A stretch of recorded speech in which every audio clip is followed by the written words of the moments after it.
Good morning. We're good? Okay, lower the music. Good morning, everybody, and welcome to Criminal Justice Insider podcast with Babz Ivy and Jeff Grant, the voice of Connecticut Criminal Justice, broadcast live on WNHH Community Radio, 103.5 New Haven, and streaming on newhavenindependent.org. We are also live on Facebook Live, YouTube Stream Now, Twitter, Twitch, Periscope, and Smashcast. And we're archived after the show on SoundCloud and on the Community Foundation of Greater New Haven website. Our sponsor is the Community Foundation of Greater New Haven, now more than ever. And welcome, everybody. I am flying solo today. And Babz is homesick, so Babz, big shout out to you, Babz. We love you, and we hope you have a speedy recovery. And this is my second time flying solo, and I am now in the captain's chair. I feel like Captain Kirk from Star Trek here, with all this stuff buzzing around me. But luckily, our station manager Harry Draws is he's gonna make sure nothing goes wrong. Is that right, Harry? Yeah, he's nodding. Right. All right. So welcome, everybody. Our guest today is the famous and infamous Larry Levine, who is a talk show host and criminal justice advocate in California, who does his job all over the country. Larry, you there? I'm right here. All right. Good morning. Good. So I got a few announcements to make, and then we'll come to you. I heard a rumor that Larry has been contacted by the Howard Stern show, so we'll hear more about that. But we got him first, so we're excited to have Larry before Howard Stern. And here's some announcements. First, shout outs to Babz and my loved ones, Andrew Kaplan and Lynn Springer. We love you. And here are some announcements. Let's see, on March 23rd, Jackie Polverari and I will be speaking at Albertus Magnus College, and before criminal justice and some other classes. They have something called the Justice Forum there, and we've been invited to speak. So that is open to the public. So I guess you can go on the Albertus Magnus website or on prisoners.org. You can get information, and hope you can come out on March 23rd. So on March 25th, I am going down to Philadelphia, and I'm going to be on, Jeffrey Bromwitz has invited me to be on his radio show, Looking Forward Reentry. And I think that's at 5 o'clock drive time on March 25th. That's a Wednesday. And hopefully we'll get to see some of our Pennsylvania folks while I'm out there. On April 13th is the 200th meeting of our white collar support group. So it's unbelievable. We've been doing this for 4 years already. And Larry Levine has been on that call, and lots of other folks from around the country who are living in isolation and want to come into community. And so our 200th meeting is on April 13th, but we meet every Monday night. More information on prisoners.org. On April 16th, we've got a few more here. On April 16th, Criminal Justice Insider with Babz Ivy and Jeff Grant will be live on stage at Iona College in New Rochelle, New York. This is something new we're trying. And the beautiful and talented Catherine Lavery, who was our guest not long ago, who is the vice chair of the Criminal Justice Department down there, has invited us with a group of other folks down there.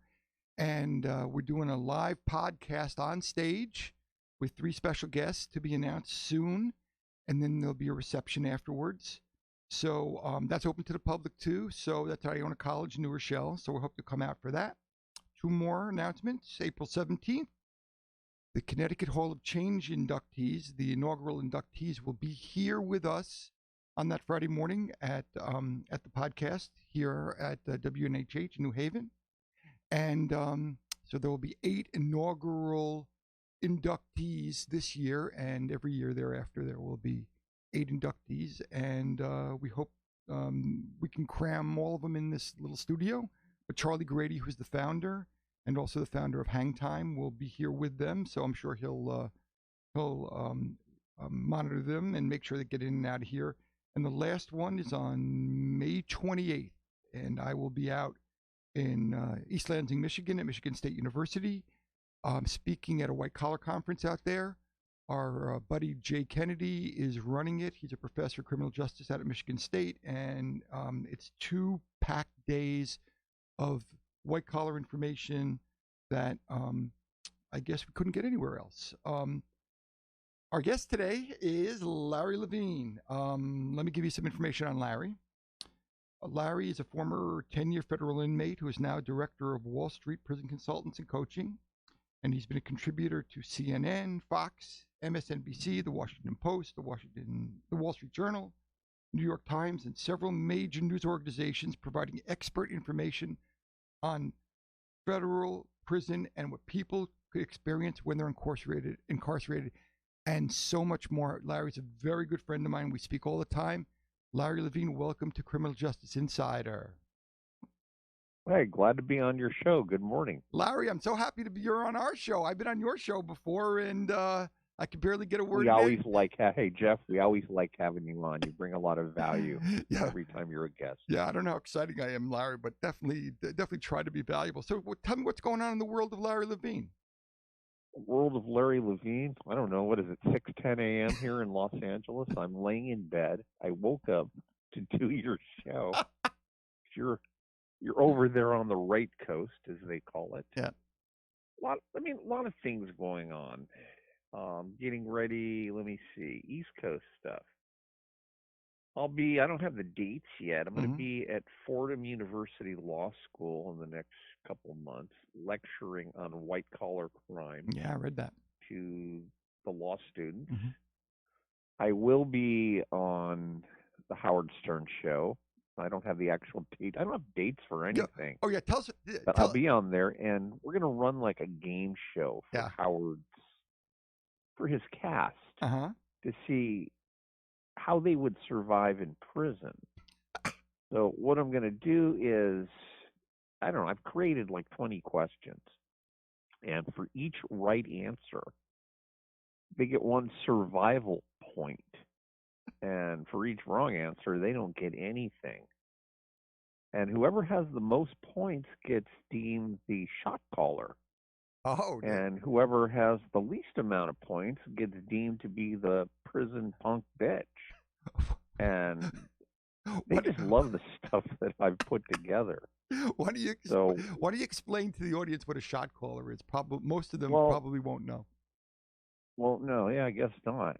Although there's a series, I think, on HBO or something streaming about a guy who's a prison shot caller. Okay, when you go into custody, doesn't matter really what prison you're in, state, county, federal. You have different races, and a lot of times the prison population is broken up by races. So you've got, let's say, the whites, the Caucasians, Hispanics, different groups of Hispanics. You might think they're all the same, but believe me, they're not. Then you have your African American gangs, if you will. So there's generally a senior inmate among that group who calls the shots, makes the decisions for the group on major issues. Now, let's say that you're in a facility, or there's a facility, there's several hundred inmates. Let's say that one of the black inmates, the African American inmates, disrespects a Hispanic inmate. Well, that could escalate really quick. I don't think that happened at the prison you were at, Jeff, did it? A little bit, but I didn't know what was. I wasn't there long enough to know what was going on. Okay, well, nobody wants a situation to escalate because that could seriously interfere with visiting, the drug trade. Yes, there's drugs in prisons, believe me. Gambling, all kinds of things. It'll disrupt normal inmate operation. So to prevent the problem from escalating across racial lines, the shot callers try to fix the problem among themselves, decide what's going to happen. So let's say that black inmate disrespected the Hispanic inmate. Well, you don't want the Hispanic inmate to check the black inmate. In other words, get retribution. So the blacks will handle the problem within their own race. I remember a situation where this actually happened, where the black shot caller ordered a couple members, well, a couple of the black inmates to beat that black inmate up. So in other words, they discipline their own people. And that's kind of like what a shot caller does, makes the decisions. And Now, are there go councils ahead. between them so that they can kind of work out what goes No. on? Well, I guess informal councils. It's not like an official thing Mm-hmm. where they all get at a table and there's someone at the front of the Donald Trump's at the front of the table. He's got a gavel because not only is he the chief law enforcement officer, he's the chief judge also. Yeah. But the inmates, the shot callers will all get together and they'll try to resolve a problem. Mm-hmm. Now, tying that back into my upcoming appearance on Howard Stern, I don't think I really need to describe on the other end of the spectrum what a punk bitch is. Does everyone get that? Yeah, Maybe probably. not. Probably. Well, in other words, in a prison, there's a hierarchy Mm-hmm. where, let's say, white collar criminals who've stolen lots of money, people that have killed people, people that are lawyers, people like me who are jailhouse litigators. We're at the top of the spectrum. And then as you move down the chain, you got people that are rats, informants, also known as snitches. You've got child molesters, people with kiddie porn. They're down at the bottom of the spectrum. So when you call someone like a punk bitch, they're way down there with the snitches and the chomos, as we call them. But that's what I'm going to do on his show. We're going to quiz his cast, and we're going to assign different points. The high man's the shot caller. The guy on the low end, he's the punk bitch. I guess that's the extent of the profanity I can use on this broadcast radio, isn't it? Yeah. So where were you on this continuum? So I think you were in 11 prisons? I was in 11 different federal prisons Yeah. over a 10-year period. I was at highs, mediums, lows, minimums. They were a little pissed off at me for helping inmates with legal work. I was getting people out early, getting people's sentences modified, helping inmates get medical care, transfers, education. The prison system was kind of pissed off at me. And when they illegally moved me and about 300 other inmates from a federal prison in Nevada, they sent us to Texas, to a place called La Tuna in El Paso, Texas. And it was everything you could think about in a Texas prison, even though it was federal. I mean, I could look out my housing unit. On one side, I could see New Mexico. I looked out the other window, right from the phone. Mm-hmm. I could see the mountains of Juarez in Mexico. This is like the place where they used to send people before they deported them. Who knows what they're doing now with Trump's nonsense of sending people back or holding people. But I actually, when they illegally moved us from Nevada to Texas, I filed a class action habeas corpus action. It's like a lawsuit against the Justice Department and the BOP, claiming that they had illegally moved us, taken us outside our custody and security levels. And, that actually, it's against policy, but they can do it. But they have to put what's called a management variable on you, where they're taking you outside your normal custody and security level. Yeah, I had a management variable because I served in a low. In a low, when you should have really been in a minimum. Exactly. Well, in a camp, exactly. This place, people are getting killed at this place. Mm-hmm. This is a dangerous place. They moved all these white collar people there. And I essentially caused the Justice Department to move hundreds of inmates all over the country as a result of my lawsuit, which further pissed them off to the point they tried to release me 6 months early just to get rid of me. And I told them, I'm not leaving. I'm staying. And I am going to screw you people right to the last minute. Matter of fact, I'm going to tell you step by step how I'm going to do it. And I did. Right to the last minute, Jeff. I wouldn't leave. Imagine that. I wasn't ready to leave.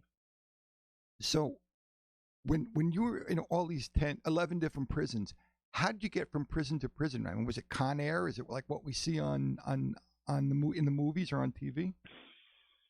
I've flown Con Air. Matter of fact, when they finally were able to throw me out of Texas, send me back to California, I flew on Con Air. Mm-hmm. The true name is JPATS, the Justice Prisoner Air Transportation System. Mm-hmm. People just call it Con Air. It's actually, it's not like the movie, where they had like a transport plane. Yeah. I forget. Nicolas Cage was in that movie. Yeah. And these were white. Planes were painted white. I think they were 707s or 727s. They're operated by the Marshals Service, and it's a regular airline. Well, airplane, passenger plane, and they've got inmates, rows of inmates just sitting in the seats, just like your regular passenger. The only difference is there's no pretty little stewardesses and skirts running around. You got a bunch of U.S. Marshals armed with shotguns, and everybody is chained up. They got you on like a leg chain, a belly chain, handcuffs, and you're chained like to the belly chain. The guy I was sitting with, Jeff, Mm-hmm. was actually a serial killer. He killed like, I don't know, 7 people or something. And I didn't find this out maybe till about 30 minutes into the flight when him and I were talking. And I thought, well, thank God this guy's all chained up.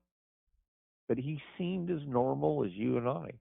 I Well, don't know if I'm normal or not. I don't know if I am either. He's, But he just yeah, well, but he just told you he's, about it. I asked him, so what do they got you on here for? He was transferring prisons, and he actually had made a court appearance somewhere. Mm-hmm. I picked up Con Air in Oklahoma, or Con Air, yeah, I picked it up in Oklahoma City. Yeah, that's the hub, They right? actually have, well, they call it the Federal Transfer or Transportation Center. Yeah. Where they actually have like a prison, a detention center, right there on the airport, and the plane pulls up to the terminal, and all the inmates get off. Everybody's chained, but you're doing like the federal shuffle, as they call it. And as you come off the plane, there's U.S. Marshals that are unhooking you, taking the chains off you, and you walk out of the jetway right into the prison. It's kind of interesting. So I did one of these Con Air trips when Texas decided to send me back to California. But then in my my other travels, I did a couple furlough transfers where they actually release you. They put you on like a Greyhound bus. So I did a furlough transfer from, let me see, from Safford, Arizona, from the federal prison there to Lompoc, California. That was a Greyhound bus. And then I took a furlough transfer when Lompoc was ready to get rid of me. So I pulled some stuff there. I had political issues with staff that had nothing to do with me, where they essentially assigned me to a job outside my medical limitations. I had the golden ticket, like the e-ticket. Oh yeah. No prolonged walking, standing, or lifting. So essentially, I could tell the cops to shove it. I'm not doing that. And I'd wave my paperwork in their face. But on that trip, I did a furlough transfer, and they flew me commercial on American Airlines. And what do they give you? And again, They give you a certain amount of hours to get from one place to the other? well, they give you what's called a transfer order. Mm-hmm. And yeah, and you've got your plane ticket, and they give you some cash, and your transfer order says report here no later than. And you have an itinerary. Now, this is kind of funny. When I transferred to Nellis in Nevada, it was on the Air Force base from Lompoc, which actually was also on an Air Force base on Vandenberg. They love putting these prisons on military bases. Yeah, But like Fort Dix. my paperwork, my transfer order said report no later than 3 o'clock. So it's like, okay. So I took a commuter flight from Lompoc or Santa Maria to LAX, and then I took a regular, I don't know, commercial jet from LAX to Nevada, and I'm wearing sweats, and I'm on this plane, and all these people are talking about going into Vegas and partying and stuff, and I'm thinking, gee, I'm flying out to Vegas too. The only difference is I'm going to report to prison. So I get off the plane. I catch a taxi. And when I was in the military I was in the Air Force for 10 years. Mm-hmm. I had been stationed at Nellis, God, years ago, decades ago. So I kind of knew my way around. Well, I get to the gate where they've got the Air Force security forces, they're like Air Force MPs, and I just show my BOP, my Bureau of Prisons ID card. I say I'm reporting in. Guy waves me through. I drive into the prison. I go over to R&D. I finally find it, receiving and discharge. And I'm like, the place is a ghost town, Jeff. There's nobody here. You know how there's usually people milling around Yeah, of course. in all kinds of prisons? Yeah. It's like something out of a science fiction movie. There's nobody here. So I finally find R&D, receiving and discharge, and I'm banging on the door. And I'm walking around the building. Finally, I find an open door. I let myself in. And I'm shouting, is anybody here? And a cop comes out, a correctional officer, and he goes, who are you? And I go, I'm Levine. I'm reporting in. He goes, well, how did you get here? And I point to the taxi out there. I go, well, I took the taxi in. He gets really pissed off at me and says, well, you weren't supposed to do that. You were supposed to wait at the gate, and we would come and pick you up. Now, the gate was like a mile away. Yeah. So apparently the BOP wants to leave people out in the Nevada heat in the desert in the middle of summer waiting for them. But, I just, boom, I carded them at the gate, got waved in, and here I am. So I told this guy, I says, well, what do you want me to do? Do you want me to go back so you can come and pick me up? This is how ludicrous this stuff is. Hmm. So he goes, well, have you paid the taxi? I go, yeah, I paid him. I gave the guy all the money I had left as a tip. What do I care? It wasn't my money. So he tells me to empty. He goes, empty your pockets. And I pull out, I have 17 cents or something. I slam it on the counter. I go, here you go, buddy. Keep the change. And I slid it over to him, which really pissed them off even more. You think? Jeff, these people have no sense of humor at all. How long were you in the Fed, Jeff? 13 and a half months. 13 and a half. Well, you got a taste of the BOP. Oh, yeah, for sure. Look, I reported on Easter Sunday, so they were not too happy to do it. Wait. The judge gave you that as your reporting date? That was my report date, yep.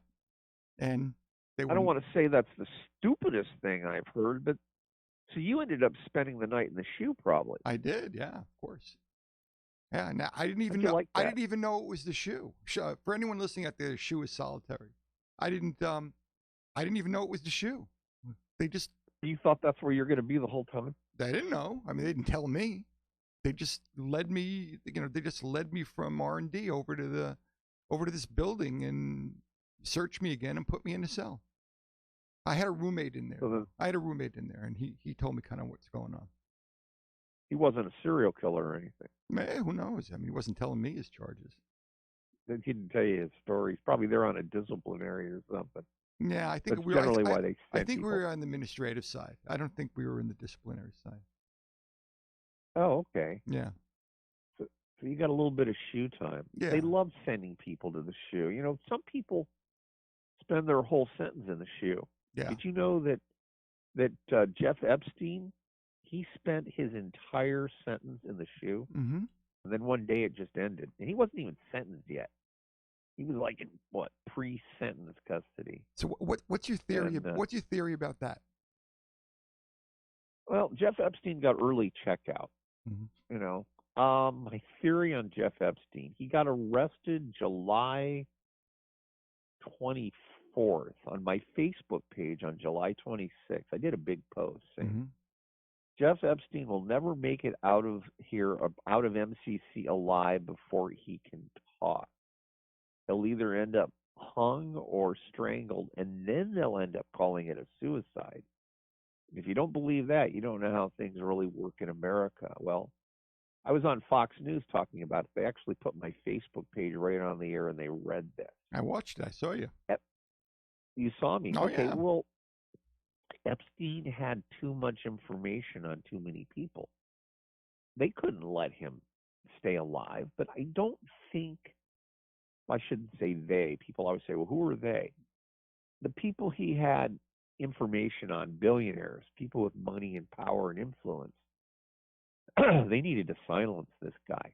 Now, I don't think Trump was behind it. A lot of people are claiming Trump was, or Bill Clinton was. It depends if you're a Republican or Democrat Yeah, who of you're course. pointing the finger at. Yeah. But think about like this. When you're dealing with billionaires and people with a lot of money, you're dealing with shady people. That's just the nature of the beast. If Trump or Clinton had really, really thought Epstein had something on them, they could have killed him anytime. They wouldn't have to wait for him to be in a prison somewhere to have him off. So I kind of like vindicated Trump and Clinton. I think that there was other resources behind it. Somebody got a big paycheck out of that whole thing. So And what do you think happened in that go ahead. cell? What do you think happened in that cell? Well, I could argue this two ways. First of all, the dude had just got out of the psych ward. They'd bounced him in there because he was suicidal. So they send him back. Somebody who's suicidal to a cell with a CPAP machine that has an electrical cord on it. In the real world, that wouldn't happen. Yeah. The BOP, I don't want to say they're stupid, but they're lax. Mm. The two cops, the correctional officers that were running the shoe that night, they've been indicted themselves. There were some pictures that surfaced, I don't know, I want to say about a month ago. Yeah, I saw them. From the New York coroner's office. Do you remember seeing those? Yeah, I saw your commentary on it too. They were showing like pictures of his prison cell. And I looked at this, and the coroner, somebody subpoenaed these, not subpoenaed them, they did a Freedom of Information Act from the New York City county coroner, whoever in New York, who handled this. And these cells, you saw the actual pictures, right, Jeff? Yeah. Yeah, you posted them too. Did you? Yeah, I did. Did you see all the things he had in his cell? Like it looked like the closet in my office with all this trash and all this crap in it. In other words, this guy had only been back for a couple days, 2-3 days. Yeah. There's no way in hell that he could have accumulated all that stuff. Because when you go to the psych unit or you change cells, you're in the SHU, they clean the cell out. They've got inmates. That's their job, to clean the cell out. That's for sure. Meanwhile, this guy's cell was loaded with jumpsuits and pillows and trash. All kinds of stuff. Yeah, how did you have more than one? How do you have more than one jumpsuit? Well, good question, because usually it's an exchange. They hand out new ones, and then you give them the old one back. They come by and collect the old one. Yeah. Now, think back. There's like a theory. Well, the coroner says that he went to MCC and he saw the body. He took pictures. There was so the coroner would have pronounced him dead right there at MCC. The guy was obviously dead. Yeah. The BOP cops couldn't pronounce him dead. But if you remember that when he allegedly killed himself, there were pictures of him on a stretcher being wheeled in by paramedics to a hospital in New York. I don't remember the name of the hospital, but you could see his face. But the only problem is, if he had been declared dead at MCC, he would have been in a body bag and he would have been zipped up. You wouldn't have saw his face on a stretcher. Yeah, that makes sense. So something doesn't add up here. Mm. And the cops that were working, it came out that they were busy, instead of checking on the inmates every hour or whatever duration they were supposed to. It's been like 8 or 9 hours before they checked on this guy, who they were supposed to check on. I think he was supposed to be checked on every half hour. Mm-hmm. The investigation revealed that they were busy on their cell phones, surfing the web, buying things on Amazon, looking at pornography, and they were asleep. And my knowledge of the BOP, the way the staff are, I tend to believe that, Jeff. I mean, what do you think? You ever run into any lazy staff members when you were an inmate? Yeah, I saw all kinds of different staff members, just like normal people. If you're sitting around for hours at night and you don't have anything else to do, it's like any other worker. You start doing whatever you're going to do after being there for years, sitting in the middle of this dark place. Well, you get complacent. Yeah, sure. That's what it really comes down to. And in a normal prison, let's say they do the 10 o'clock count. They did a 10 o'clock count at night. Mm-hmm. I imagine where you were at, yeah. right? Mm-hmm. Yeah, that wasn't feet on. That wasn't feet on the floor though. 4 o'clock was feet on the floor. 4 o'clock is the national lockdown stand-up count. Right. Where 2 cops come around and they count you. And they can say that on this day and this time, I saw inmate Jeff Grant alive. That's the whole reason behind that. Mm-hmm. And it's also a shift change where they want to make sure that the incoming shift of correctional officers are taking control of the same number of inmates the other shift is releasing to them. Mm-hmm. But then at like 10 o'clock at night, there's another shift change that had happened. So it's not a stand-up count, but they come around and they count you. But you got to be at your bunk. Then there's another count like at midnight. Mm-hmm. Then at 1 a.m., 3 a.m., and 5 a.m. And then normal daily operations start after that. Why do you think that they have those cops come around and count you so many times, Jeff? See, I think you said it, to see if you're alive. Well, no. They can't tell in the middle of the night. No, I don't know. If you're Why? alive. Why? Or to see if you're In there? the middle of the night, they come by and they count you. They shine their flashlight. I was going to use the F word. What, to see if you're still? What, to see if you're still there? They shine their flashlights in your eyes. Remember that in the middle of the night? Yeah, you're ever awake and they shined a flashlight in your eyes? Sure. I think they do it to keep the staff awake. Oh. So so do you think that Jeffrey Epstein's still alive and this is all kind of a way to get him down to an island somewhere? Could be. Remember the picture. Mm-hmm. He was being wheeled in. He wasn't dead in that picture. If Mm-hmm. he was dead, they would have had his face zipped up. Mm-hmm. So it's possible. And those 2 cops who never left their office, mm-hmm. I mean, in a 9-10 hour period, they had to leave to go to the bathroom. They got to stand up and stretch. Mm-hmm. I think they were ordered not to leave their cell. Mm. And somebody when they said they didn't see anything, they probably didn't see anything. I think they got a big payoff. Mm. I mean, have you heard the stories while the cameras weren't working in the shoe? Yeah. Now, for the original, the first suicide attempt, I think they can't find the footage, right? Yeah, well, it's not like in the old days when you and I were in custody where they were changing videotapes. Now it's all digital. It's all on a DVR. They can archive that stuff almost forever. So nobody's losing the tape.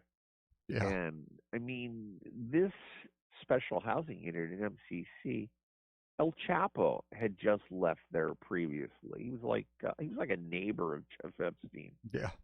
They were holding super high security people in there that are informants and I mean all kinds of things that we don't even talk about are being held in there. Of course the cameras are going to be working. The BOP, and that's a detention center, MCC, it's there to support the court system. Yeah. They've got technical staff there whose entire job is to maintain the cameras and all the electronic security equipment. They've got extra equipment on hand. What do you think the likelihood is if the cameras in the shoe started malfunctioning, they wouldn't have gotten someone in there almost immediately to fix that? Pretty low. I don't buy it. Pretty low. There's just too many loose ends and variables, and I'm not superstitious. I don't believe in coincidences like that. It was well planned. I mean, maybe the royal family was behind it. We don't. God. Well, Prince Andrew, we'll never know. I mean, let's take it a step further.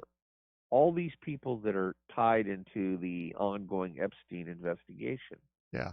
Here's a name you know, Jeff. Alan Dershowitz. Remember him? Yeah, he just testified at the impeachment. Yeah, well, okay, he did. This is where I'm leading. Alan Dershowitz is a lawyer, very famous, very intelligent. Well, he has now been implicated before he testified at the Trump impeachment hearing.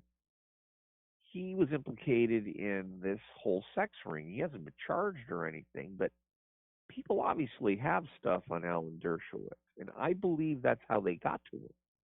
Oh, Jeff, did you watch the impeachment hearings? I did. I was fascinated.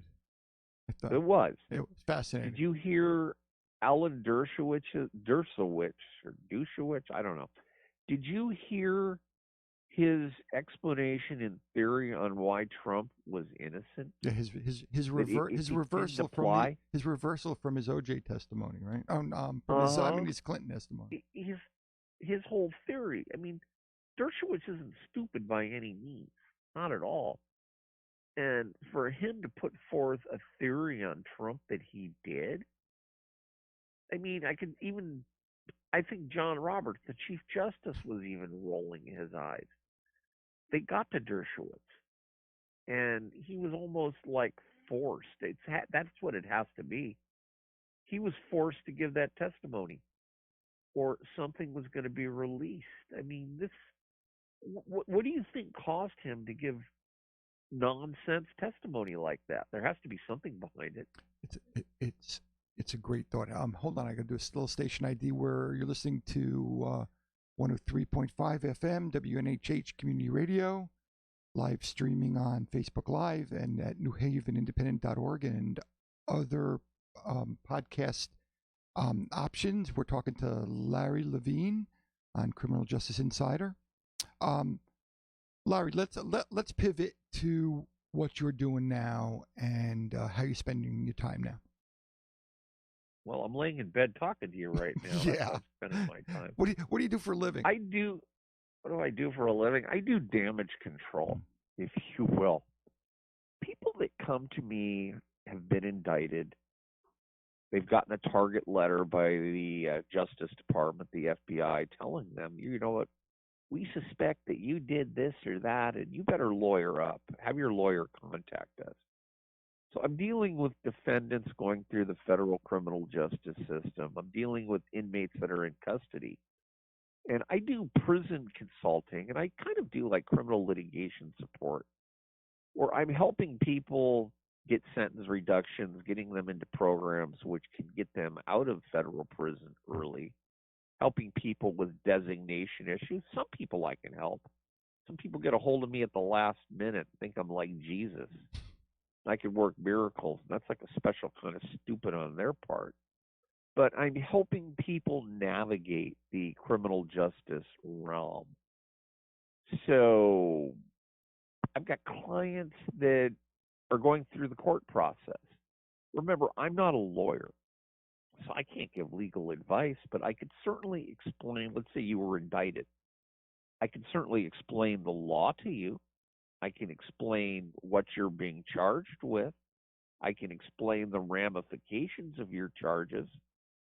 And I can tell you what I would do if it was me. See, that's kind of my out. When people call me, one of the first things I tell them, you know I'm not a lawyer, right? Because I don't want to get set up on anything. But I let the client know that you need to approach your lawyer with this. Any decision that you make is between you and your lawyer. So at any given time, I've got because people are constantly going into prison and getting out, I got like half a dozen active clients that I'm helping come up with theories that they should get their sentence. I don't know, come up with sentencing theories which could help them get their memorandum with information which will cause the judge to give them a lower sentence. Mm-hmm. So I'm kind of like, I'm steering people, I'm coordinating with them.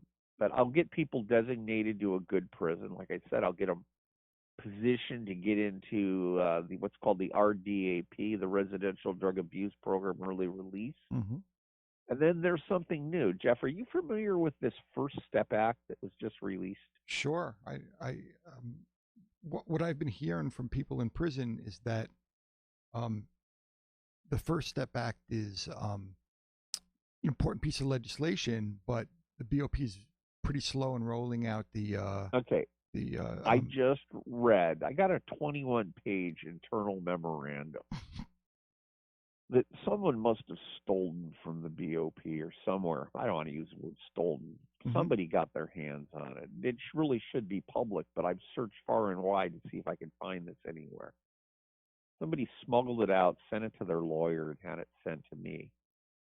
So, okay, and you know the Second Chance Act. Sure. You know the First Step Act kind of eliminated the Second Chance Act, right? Go for it. It's a lot of duplication, but the First Step Act basically says that the BOP is required. Let's use that word required. The BOP loves to play games. It's kind of like the RDAP program. We may give you up to 12 months out for early release. There's a big difference between may, can, and could, and shall, will, and must. Well, this says required. Required means required.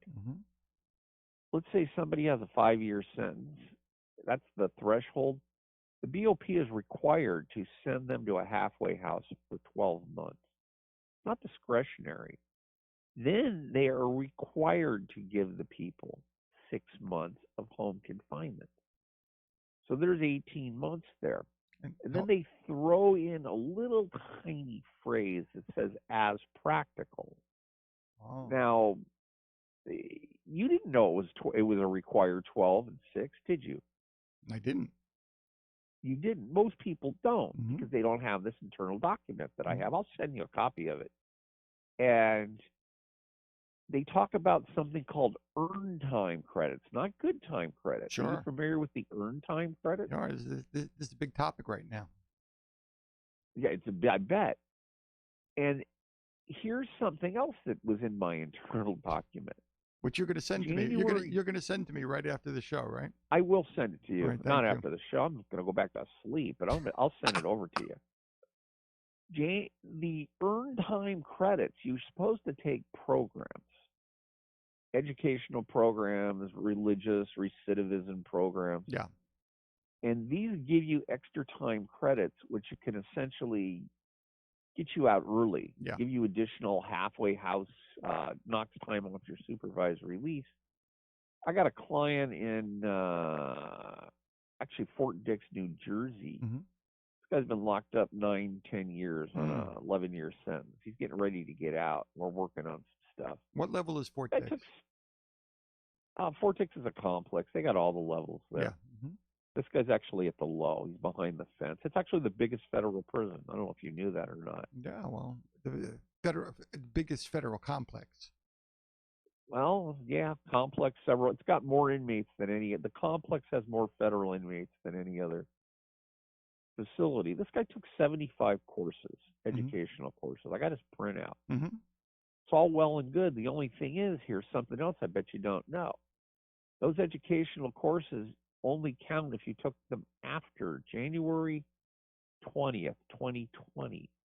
So all those programs that people previously took don't count. Did you know that? They don't count for your earned time. They will not count for earned time credit, which is part of the First Step Act. Right. So essentially, I just spent the last 9 years taking programs, which won't get me anything. I have worthless pieces of paper. Well, when they took them, they didn't think they were getting earned time. They thought they were doing something that was healthy for themselves, I imagine, and took up some time. Well, all right. I spent 10 years in 11 different federal prisons, highs, mediums, lows, minimums. They bounced me around. I took a bunch of courses too. Yeah. It's a lot of pencil whipping going on. All right, well, we're going to sit here and watch a Discovery Channel video, and here's a certificate. It's a lot of nonsense. It's a lot of busy work. It's like I took a class on a commercial driver's license. The guy that was teaching the class didn't even have one himself. He had no idea. Was it another inmate, or was it another inmate, or yeah, was it another inmate? Yeah. These are just like worthless programs, but the Department of Education subsidizes the Department of Justice to run people through these programs. Let's jump back, more importantly, to the 12 months and the 6 months. So 12 months of halfway house slash reentry center, same thing. 6 months of home confinement. So I don't think when Trump was putting the First Step Act together, he consulted with the BOP. Because if he had consulted with the BOP, they would have told him, gee, Mr. President, we don't have the bed spaces in the halfway houses to hold all these people, do we? That's a big deal. It was a big deal before the First Step Act. There was a shortage of bed spaces. And Jeff, do you remember last year that the Trump administration closed like 24 halfway houses? Yeah, sure. Well, we had a problem right here in Connecticut with a halfway house in Norwalk. Well, there's an example right there. So, in other words, we're going to enact this new legislation that requires us to give 12 months halfway house and 6 months home confinement. We're going to open the floodgates and let all these people go early based on the new law. But then there's no bed space to put them in. And on top of it, we're going to close 24 halfway houses where we could have sent these people. Do you see how left-handed this First Step Act is? So are they letting them out of prison, or are they sending them straight home? Well, what are they doing? No, well, they're supposed to. Remember, it says required. Required is not discretionary. It means you must do this. But they say as practical. So if they don't have the bed space, they can't let the people go. So they've enacted a program which will take years and years and years to implement. So it was kind of like a left-handed gift to the inmates. And I believe people should be locked up, but not for decades of time for their crimes. But they've given people hope. And what about this 2/3 release for people who are 60 and over? Oh, compassionate release or elderly release or something? Yeah. Well, they'll want to send them on home confinement. And that is also in the First Step Act. I haven't done any of that. I did read up on it, though. And it's cheaper for them to just get rid of the people than send them to a federal medical center. I mean, when you get up in age, you've got health issues, and the BOP is not equipped to deal with it. It's a broken system. I mean, they had to bring back an old director. Remember Kathleen Hawk Sawyer? No, I'm not nearly as fluent in this as you are, Larry. Yeah, well, she was the director when I was in custody. Well, they fired the guy that was the director, who was running things when Jeff Epstein mysteriously passed away, if you will. They brought this old lady back, who was the director for several years to straighten things out. But the BOP, all right, an average police academy in the United States, Jeff, how long do you think that is? 9 months? That's a good answer. I'm going to give you full credit for that. Is that true? You get one prison, yeah, roughly. Well, it depends, but 9 months is a good answer. Wow. I'm going to give you, if you were with me on the Howard Stern show, I'd give you one prison survival point for that answer. I'd be going in the right direction. You're in the right direction for shot caller. You're off the punk bitch threshold. Now, the Bureau of Prisons Training Academy, Glencoe, Georgia. This is where they send the professional federal correctional officers. How long do you think their training program is? 3 months. It's 21 days. Oh my God. I kid you not. Oh my God. It takes more knowledge and experience to be a manager at McDonald's than it does to be a correctional officer. And they're not getting the cream of the crop. I remember all the places I was at. A lot of these guys are trying to become real police officers somewhere. They don't carry guns. You don't want these people carrying guns. No, you don't want a gun. Well, I wouldn't let them change. You don't want a gun in there anyway. Well, on the outside. Oh, I see. They're not considered correctional officers. I don't want these guys carrying. I wouldn't let these guys change the air in my tires, you know? But a lot of them can't become cops because they have, or regular police officers, because they can't pass the psychological examination. So they go over to the BOP, and they're not all bad. I've got on my Facebook page, I've got active BOP staff I became friends with when I was locked up, and retired BOP staff that think the things I do is wonderful, how I'm helping people. They love it. Mm. They hate the BOP themselves. And I always said, you know who the cops hate more than the inmates? They hate each other. They're always suspicious of each other. Mm. You know, they're lurking over their shoulder, and they're under the impression the institution would run much smoother if there were no inmates there. But the cops are jealous of the inmates because the inmates get to go home one day. They get out. Where the cops are stuck there, they're like serving a life sentence. Where day in and day out, I mean, what's the thrill of their life? Getting off shift, going back to the trailer park, drinking beer, smoking cigarettes, and trying to have sex with their neighbors' wives and such. Larry Levine, So we have to get off the air here. Why don't you tell our listeners how to get in touch with you? you send a carrier pigeon, you point that west and put the name Larry on it. All right. 8555 prison. I kid you not. Mm-hmm. That is one of my numbers. Mm-hmm. You can reach me there, wallstreetprisonconsultants.com. You can reach me there. If you've got an inmate in federal custody, you want to get cheap telephone calls. I run a company called Pacific Telephone where we do cheap inmate calling, 888-881-5746. Mm-hmm.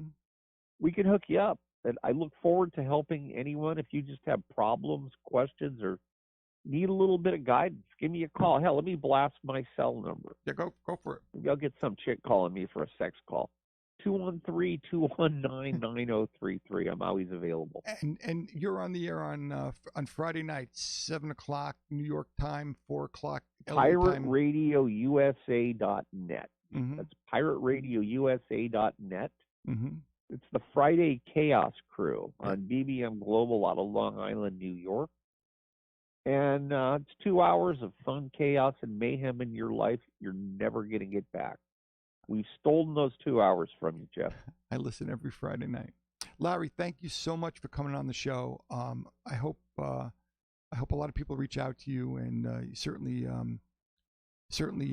were a fun guest this morning. So thank you so much, and I'll hit you up. I'll hit you up in a couple hours after you get some sleep.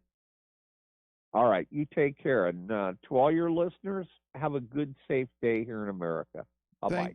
Thank you, Larry Levine. And we're signing off here. This is the Criminal Justice Insider podcast with Babz Ivy and Jeff Grant, brought to you by the Community Foundation of Greater New Haven, now more than ever. Shout out now to Andrew Kaplan and Lynn Springer, and get well, Babz. We love you, and we'll see you next time.